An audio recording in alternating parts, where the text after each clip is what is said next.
जीवनानंद दास बांग्ला के सर्वाधिक सम्मानित एवं चर्चित कवियों में से एक जीवनानंद दास का जन्म 1899 शून्य में हुआ था।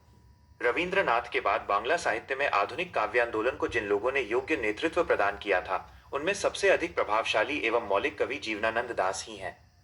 इन कवियों के सामने सबसे बड़ी चुनौती के रूप में था रविंद्रनाथ का स्वच्छंदतावादी काव्य। स्वच्छंदतावाद से अलग हटकर कविता की नई यथार्थवादी भूमि तलाश करना सबसे महत्वपूर्ण कार्य था। इस कार्य में अग्रणी भूमिका जीवनानंद दास की रही।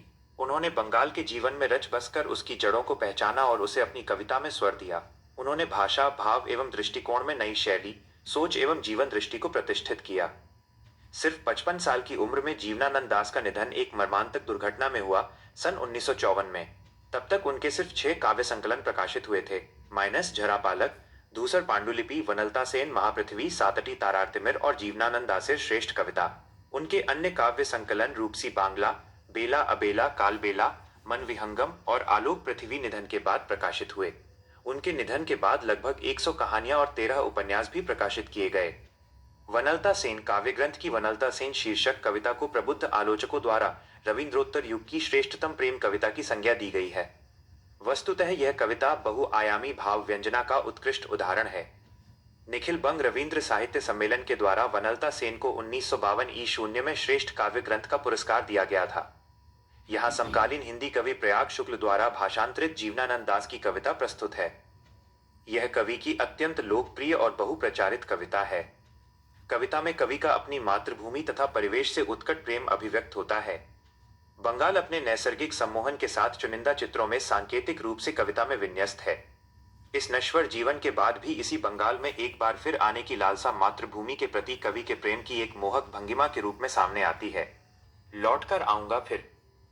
कविता का पाठ खेत है जहां धान के, बहती नदी के किनारे, फिर आऊंगा लौटकर एक दिन बंगाल में। नहीं शायद होऊंगा मनुष्य तब, होऊंगा अबाबील या फिर कौवा, उस भोर का फूटेगा नई धान की फसल पर, जो कोहरे के पालने से कटहल की छाया तक भरता पेंग। आऊंगा एक दिन बनकर शायद हंस में किसी किशोरी का, घुघरू लाल पैरों में, तैरता रहूंगा बस दिन दिन भर पानी में, गंध जहां होगी ही भरी घास की। आऊंगा मैं। नदियां मैदान बंगाल के बुलाएंगे, मैं आऊंगा। जिसे नदी धोती ही रहती है पानी से, इसी हरे सजल किनारे पर।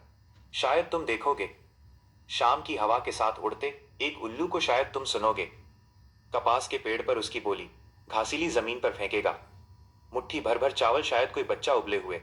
देखोगे रूपसा के गंदले से पानी में नाव लिए जाते एक लड़के को, उड़ते फटे पाल की नाव। लौटते होंगे रंगीन बादलों के बीच, सारस अंधेरे में होऊंगा मैं उन्हीं के बीच में देखना। हिंदी भावार्थ मीनिंग। इस कविता में कवि जीवनानंद दास का अपनी मातृभूमि बंगाल के प्रति गहरा प्रेम और लगाव झलकता है। वे पुनर्जन्म के माध्यम से दोबारा बंगाल की धरती पर आने की इच्छा व्यक्त करते हैं। मातृभूमि की ओर वापसी। कवि कहते हैं कि मरने के बाद वे फिर से उसी बंगाल में लौटना चाहते हैं जहां धान के खेत और बहती नदियां हैं। विविध रूपों की कल्पना। वे कहते हैं कि शायद वे अगले जन्म में मनुष्य न बने, बल्कि एक अबाबील पक्षी या भोर का कौवा बनकर आए, जो कोहरे के बीच कटहल के पेड़ों तक उड़ता फिरे। इसका रूप। कवि कल्पना करते हैं कि वे किसी किशोरी का हंस बनकर दिन भर पानी में तैरते रहें, जहां चारों ओर हरी घास की महक हो। प्रकृति का निमंत्रण। उन्हें विश्वास है कि बंगाल की नदियां और हरे भरे मैदान उन्हें वापस बुलाएंगे। वे उसी सजल, पानी से भरे और हरे किनारे पर फिर से आना चाहते हैं। अंतिम दृश्य। वे कहते हैं कि शायद शाम को हवा में उड़ते उल्लू के रूप में या कपास के पेड़ पर उनकी आवाज में वे मिलें। अंत में वे कहते हैं कि जब रंगीन बादलों के बीच सारस अपने घर लौट रहे होंगे, तो उन्हीं के बीच वे कहीं न कहीं मौजूद होंगे। मुख्य संदेश। कवि का मानना है कि उनकी आत्मा अपनी मिट्टी से इतनी जुड़ी है कि वे किसी भी रूप में, पक्षी, जीव या प्राकृतिक दृश्य, अपनी मातृभूमि बंगाल में ही जन्म लेना चाहते हैं।